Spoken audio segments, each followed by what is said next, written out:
नमस्कार दोस्तों। रात के इस सन्नाटे में जब हवा भी थम सी जाती है और हर छोटी आहट कलेजा कंपाने के लिए काफी होती है, तब जन्म लेती हैं कुछ ऐसी अनकही दास्तानें जो सिर्फ काल्पनिक कहानियां नहीं बल्कि किसी का खौफनाक सच होती हैं। आज जो कहानी मैं आपको सुनाने जा रहा हूं वो साल 2016 में हिमाचल प्रदेश के एक बेहद सुनसान पहाड़ी इलाके में घटी एक सच्ची घटना पर आधारित है। इसे महसूस करने के लिए अपने कमरे की लाइट बंद कर लीजिए और कान में ईयरफोन लगा लीजिए। तो चलिए शुरू करते हैं आज की कहानी। यह बात अक्टूबर 2016 की है। मेरे एक दूर के भाई समीर, जो उस वक्त लोक निर्माण विभाग PWD में सिविल इंजीनियर थे, उन्हें शिमला से आगे कंडा घाट के पास एक पुराने सरकारी गेस्ट हाउस और उसके आसपास की सड़क के सर्वे का काम मिला था। समीर के साथ उनका ड्राइवर मोहन और एक जूनियर टेक्नीशियन राहुल भी थे। वे लोग शाम ढलते ढलते अपनी पुरानी बोलोरो कार से उस इलाके में पहुंचे। पहाड़ियों पर ठंड बढ़ चुकी थी और घना कोहरा धीरे धीरे रास्तों को निगल रहा था। जिस गेस्ट हाउस में उन्हें रुकना था वो ब्रिटिश जमाने की बनी एक 2 मंजिला लकड़ी और पत्थरों की इमारत थी। उसके चारों तरफ चीड़ और देवदार के घने जंगल थे। पास में कोई दूसरा घर नहीं था, यहां तक कि मोबाइल नेटवर्क भी बार बार गायब हो रहा था।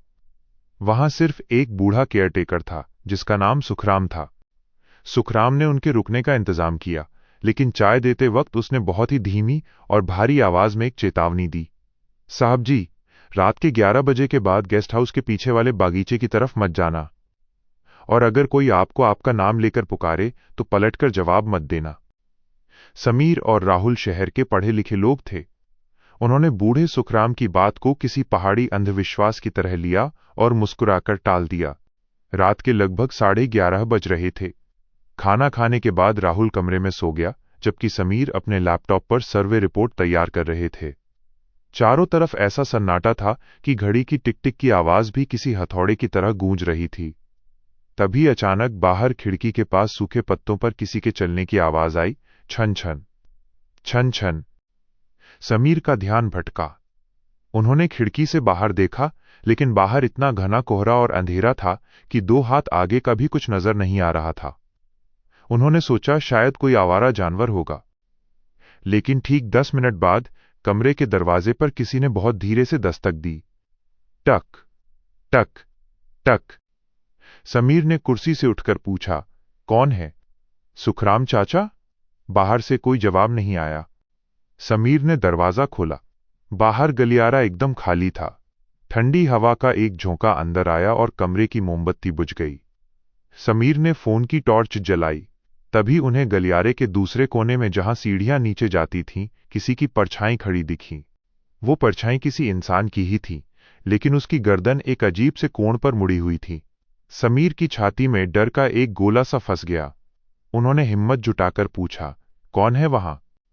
तभी अंधेरे में से एक आवाज आई। वो आवाज बहुत ही जानी पहचानी थी। वो समीर की अपनी ही मां की आवाज थी। समीर बेटा, नीचे आना, मुझे ठंड लग रही है। समीर का खून जम गया। उनकी मां तो दिल्ली में थी।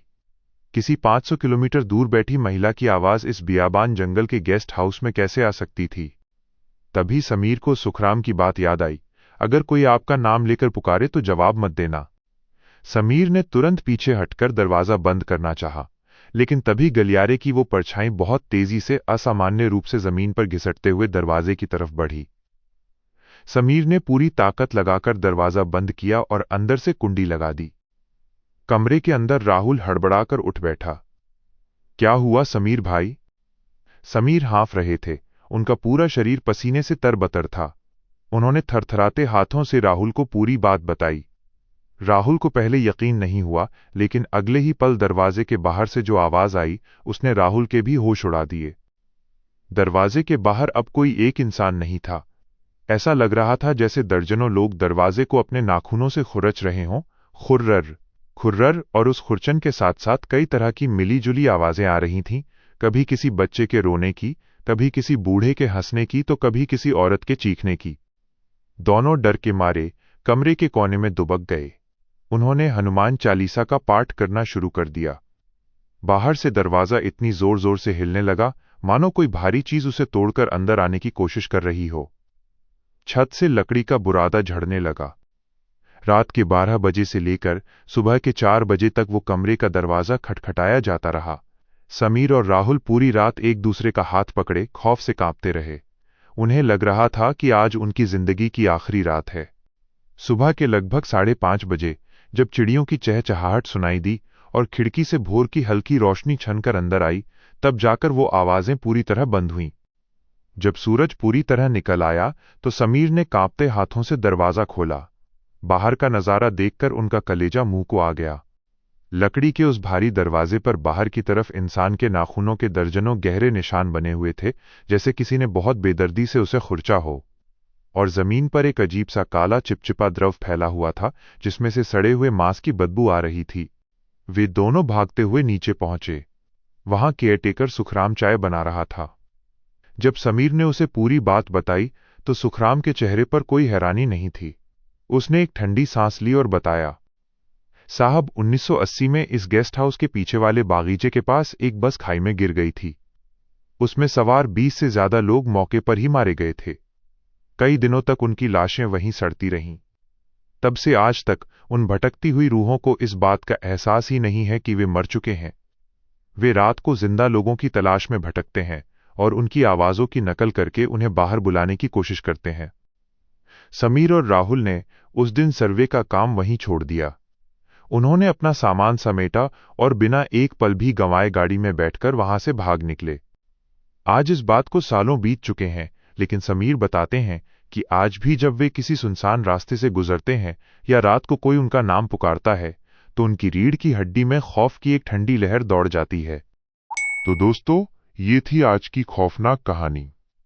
अगर इस कहानी ने आपकी नींद उड़ाई हो तो वीडियो को लाइक जरूर करना और चैनल को सब्सक्राइब कर लो, क्योंकि ऐसी ही और भी डरावनी कहानियां आने वाली हैं।